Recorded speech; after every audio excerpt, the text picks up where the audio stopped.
What's going on, everybody? Welcome back to Unhinged New York. I'm Patrick Hennessy, and we have a fun topic today. We're going to be talking about what went wrong for Gary Sanchez in 2020 and what his future's like with the Yankees moving forward. The comment section is definitely going to be a fun one because, honestly, the Yankees fan base, it's 50-50. You either love Gary or you hate him, and most of them hate him. If I had a dime for every time I saw a Yankees fan call Gary Sanchez lazy, I think I'd probably be a billionaire. Like Elon Musk, watch out. Before we talk about what happened this past season for Gary Sanchez, let's take this back to 2016 really quick. He makes his MLB debut, lights the league on fire. He was essentially Babe Ruth for a short period of time.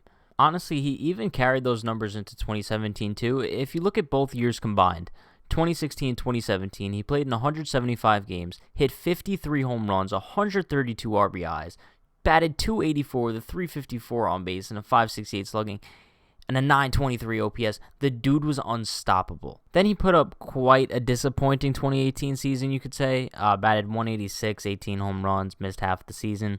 And then 2019, he rebounded a little bit, hit 34 home runs in 106 games, pretty solid. He batted .232, but still. But then that brings us to 2020, where he had an absolutely atrocious season. No matter what way you want to slice it, Gary Sanchez was just not good in 2020. His fielding was average to below average. His hitting was one of the worst in the league. He struck out left and right. It was just a terrible performance from a guy who has such high potential and we've seen such great production out of.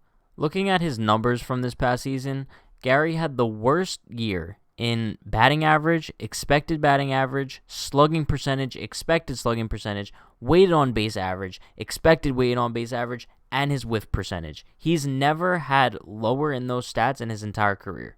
But this is where it gets kind of weird, because Gary Sanchez did have a very bad season at the plate, but he still ranked 14th in the league in barrel percentage. He was squaring up balls, but he was just getting so unlucky where they were landing. If we look at some of these stats to compare Gary Sanchez to some of the premier hitters in baseball, I mean, he's toe-to-toe with Bryce Harper and Jose Abreu in barrel percentage, hard hit percentage, and average velocity. So hitting the ball hard is clearly not Gary Sanchez's problem.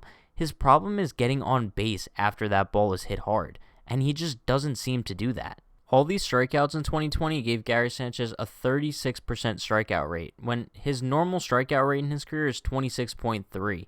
His problem also seems to be that he just can't seem to get the bat on the ball, but when he does, he hits it hard. And at the end of the season, his contact rate was at 68.4%, a new career low.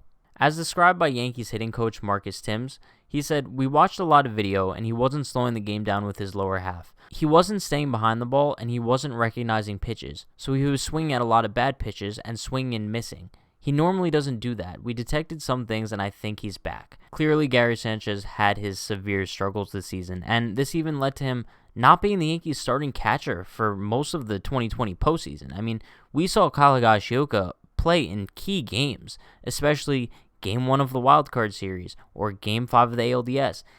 And we know it's because he's Garrett Cole's personal catcher, but you know for a fact, if Gary Sanchez was providing the Yankees with production like 2016 or 2017, he would undoubtedly still be in that starting lineup. And now that the season's over, we're in the offseason, and of course, fans are ragging on Gary Sanchez, saying the Yankees should release him, the Yankees should trade him, the Yankees should do all these things to make him not on the team anymore, and that's just ludicrous. Regardless of how bad Gary Sanchez was in 2020, I think it's important for all of us to remember the 2020 season was only 49 games for Gary Sanchez. We're not talking about 150 or 100 or even 60. It was 49 games.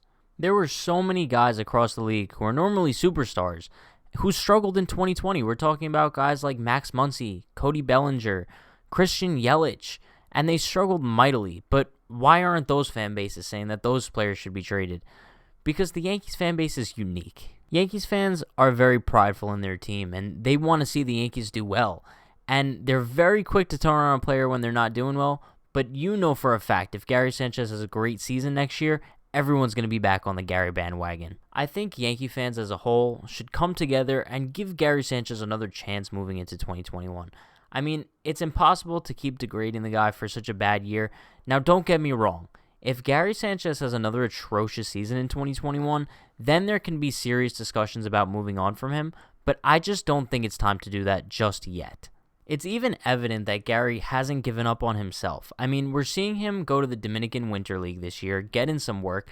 This is the first time in 7 years that Gary's playing winter ball. I mean, Marcus Tim said this was his decision. This was Gary Sanchez's decision to go to the Dominican Winter League, work on his plate approach, and get better going into the 2021 MLB season. If Gary Sanchez was really as lazy as many people like to paint him as, he would definitely not be playing baseball right now. He would be sitting on his couch eating Doritos. But I think we all need to respect the fact that he is putting this work in, and hopefully we can see him return to some sort of regular form in 2021. At this point, all we could really do is sit back and wait for next season to come around and really hope that Gary Sanchez can improve. I mean, because I think regardless of whether or not you like him, if Gary Sanchez is on next season, that just improves the Yankees lineup so much more. That's another threatening bat in that lineup that pitchers will be terrified to pitch to, because a hot Gary Sanchez is one of the scariest hitters in all of baseball. Regardless, I hope you all enjoyed the video. Be sure to like, comment, subscribe for more. I know this was a different style of video than what we're used to posting, but we're going to be experimenting with more types of different styles this offseason, so definitely stay tuned for that. And let me know what you think in the comments, whether or not you agree with me, and what you think about what the future holds for Gary Sanchez with the Yankees. Stay safe, everyone, and I will see you guys next time.